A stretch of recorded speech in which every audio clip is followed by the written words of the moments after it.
Consistent does not mean constant. Monica Van Landingham. Today we're going to talk about social media and how to make it work for your business and not work you to exhaustion and overwhelm.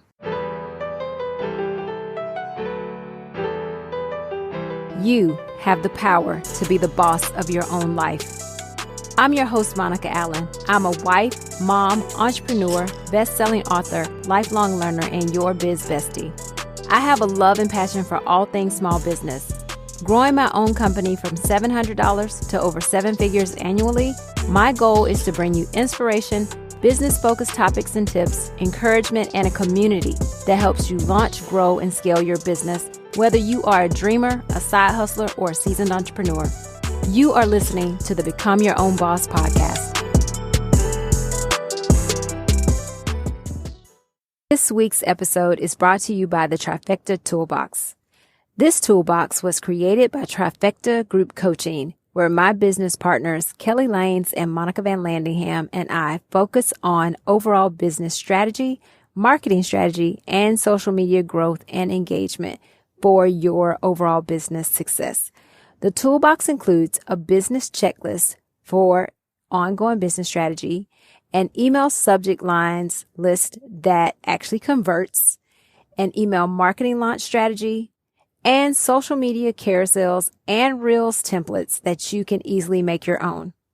You can get the toolbox at trifectagroupcoaching.com/trifecta toolbox or see the link in the show notes. On last week's episode, we discussed the fact that you're not an influencer, but you are a business owner. And unless you own the business or own a business that deals with being a social media manager or a social media agency like Monica Van Landingham, my guest last week, social media is not your business. However, social media is a marketing arm that we want to use strategically to let people know how we can solve their problems and how we can help them accomplish their goals. That being said, I want to share with you some of the things that I've learned over the past few years of utilizing social in my business and utilizing social with this podcast. And the first one is have a presence. One of the things that Monica made very clear is that as a business owner or as a business, you should have a social media presence. And you can start by just picking 1 or 2 platforms. You don't have to overwhelm yourself trying to be everywhere and be all things to all people. You want to be on a platform where your ideal client spends their time. For example, with us in Stuff for Greeks, we are working with fraternities and sororities. We hopped on Facebook as soon as it was open to non-college students. And Ethan was a first mover in this. And he's always a first mover on social media platforms because they did revolutionize how we can connect with our client or customer. We started with Facebook. We're now on Instagram and we're on TikTok because that is where that client, that ideal client resides. They want to see videos. They want to see photos of things that they can create, things that they would want to wear representing their fraternity or sorority. If you are in a specific industry, LinkedIn may be the right place for you. We, of course, have a LinkedIn presence, but we're not posting as much for the fraternity and sorority members on LinkedIn because that is not where our ideal client is per se, or that's not where they're looking for that type of thing. They may be there, but they're not necessarily looking for fraternity and sorority gear on LinkedIn. Our client who is looking for corporate gear may actually be looking for that type of thing on LinkedIn because they need it for their business, for their team, for their employees.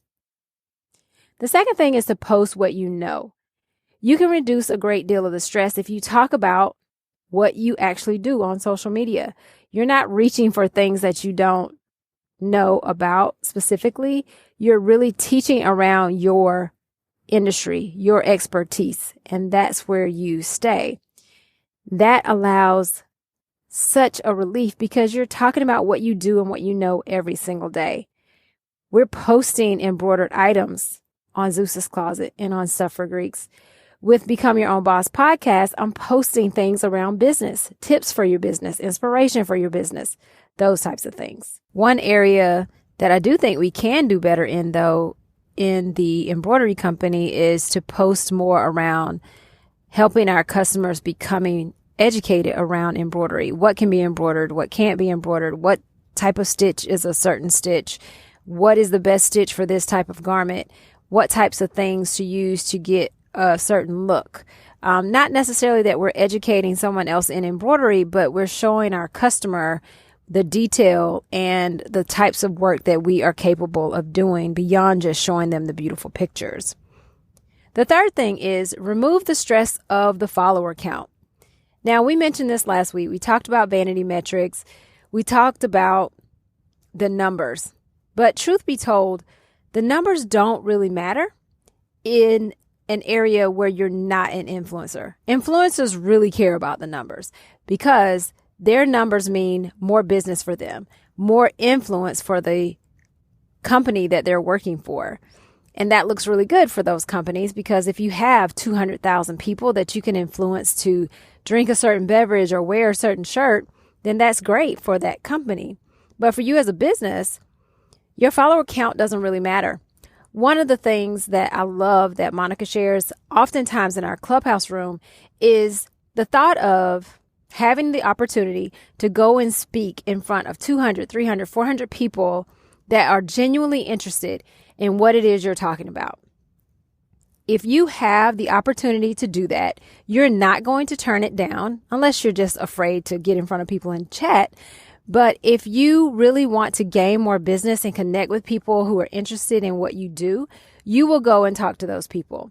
So if you have an Instagram, Facebook, TikTok, Pinterest following of 200, 300, 400 people, then that are truly interested in what you have to offer, what you have to say, then you're doing really, really well.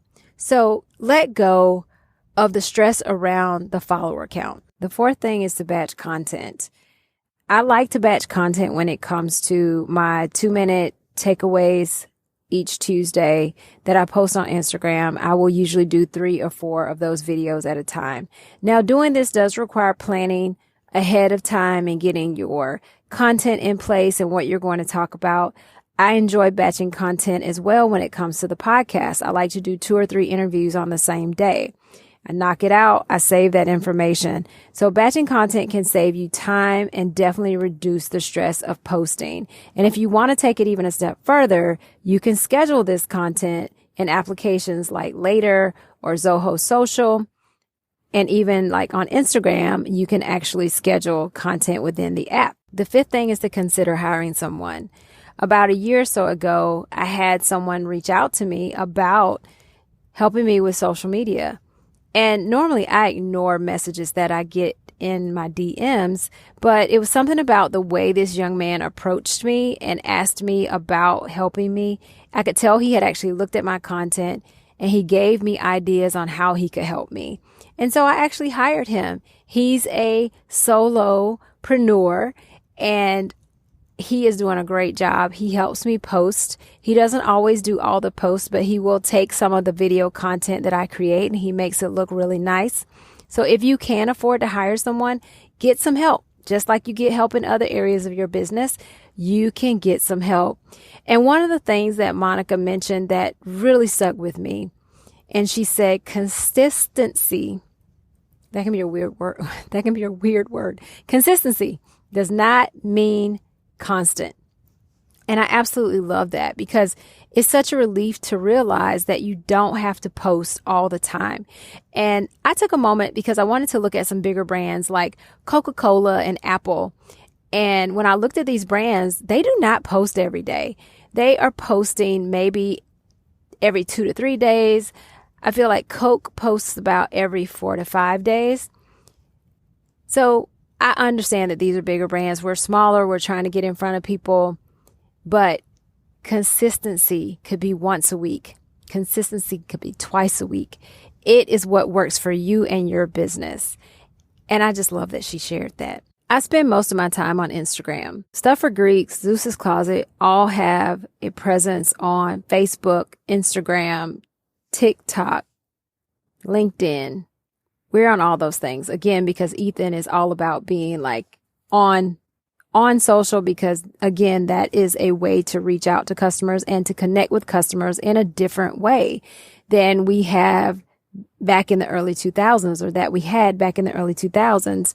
Because now you can show people a little bit behind the scenes. They can connect with your team. They can connect with you. They can feel a little more interested in what you're doing because they're part of it, or they feel a little bit more a part of it. And that's exciting.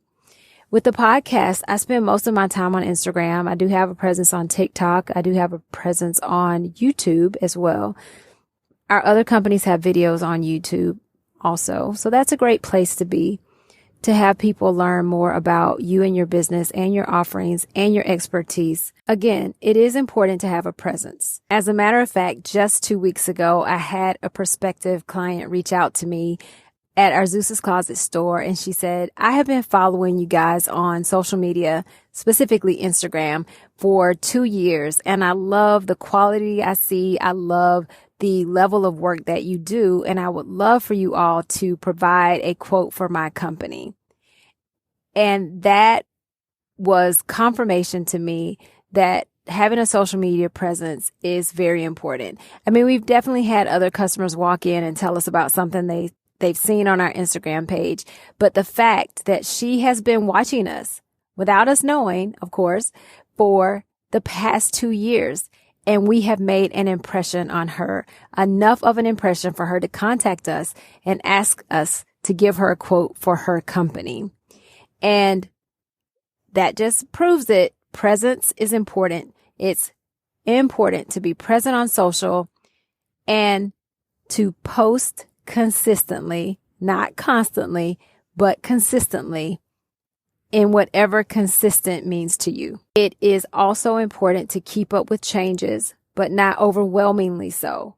Perhaps subscribe to a podcast. There's one I like. It's called Social Media Marketing Talk Show, and it usually talks about changes that comes with different platforms. And they usually talk about different platforms every week. So it's not overwhelming where they're trying to cover all these things. But it's nice to hear, just in case there's something you want to tweak around your business strategy, but you don't have to overdo it. It's social media should be social. It should be fun. It should help people learn more about what you offer, learn more about your business. If they go to your Instagram page or your TikTok, they can get to know you just a little bit more, to get to know the brand a bit more. Because you may have a personal brand, you may just have your business brand, but you want your customers and your clients to get to know you better. That's exciting. The fact that we do have the opportunity to reach our customers in a different way. And I hope that this has helped you a bit when it comes to your social media and how to better utilize it for your business, how to strategically utilize it for your business.